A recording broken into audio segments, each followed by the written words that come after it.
Today I'm going to talk about why and how to rotate your skateboard wheels. So no matter how good a wheel is, be it the formula, performance, or durability, eventually it's going to wear down. So what I mean by this is that the riding surface is going to be straight when you first get them. But as you use them over time, that riding surface wears down and eventually goes into a slope like that. So the best example I have right now are the wheels on my current board, which are Spitfire Formula 4 tablets. So they initially started out just like this Bones wheel, where it's a straight edge and the riding surface is flat. But over time, one of the edges has gotten rounder and the riding surface is at an angle instead of being straight.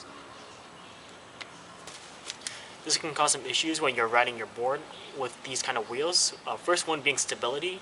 Your riding surface is now a lot thinner, the part that actually touches the ground, and it's at an angle. So now your board can feel a little bit weird when you're riding over rough surfaces or when you're just trying to go at faster speeds. Another thing is about wearing down wheels is that wheels can be smaller than one another. So the most obvious case about this is your speed check wheel. So what I mean by this is when you're going at a fast speed, you just lift the front trucks up and you just kind of slide on your back truck. So this wheel will take the most abuse of that because it has the most weight being put onto it. So what this means, it wears down faster than the other wheels.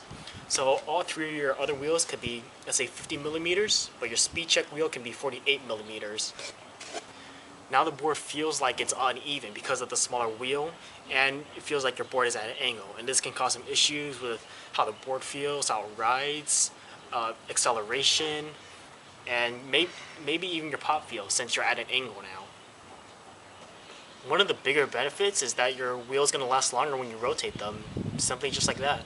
If you don't rotate your wheels, they're just going to cone out even more and more until they're pretty much unusable. Then you're going to have to buy a new set of wheels. If you just rotate them, you can get even wear on both sides of the wheel and even out that riding surface, and it'll just last you much longer. You'll get your money's worth.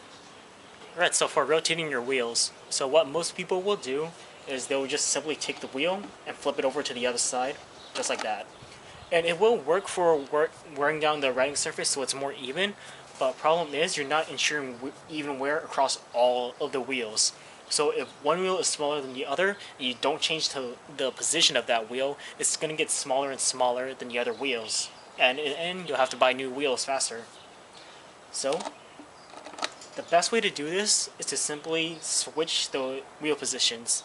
So you take this back wheel and switch it to the front in an X pattern. So from the right back axle to the front left axle, and from the left back axle to the right front axle. And when you do this, you want to make sure that the wheel faces the same way. Don't flip them.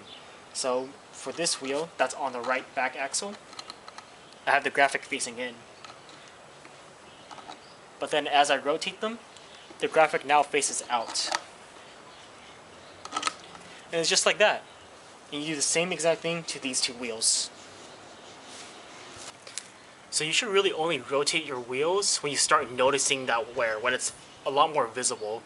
If you just start rotating them every day, I mean, you really could if you wanted to, but that just seems really tiresome and repetitive. So rotating your wheels also applies to your soft wheels. So if you have a cruiser board, those wheels will eventually wear down, and they do wear down a lot faster than hard wheels, especially if you're power sliding with them. So yeah, I think that's about does it for this video. Thanks for watching, and hopefully your wheels last as long as you need them to.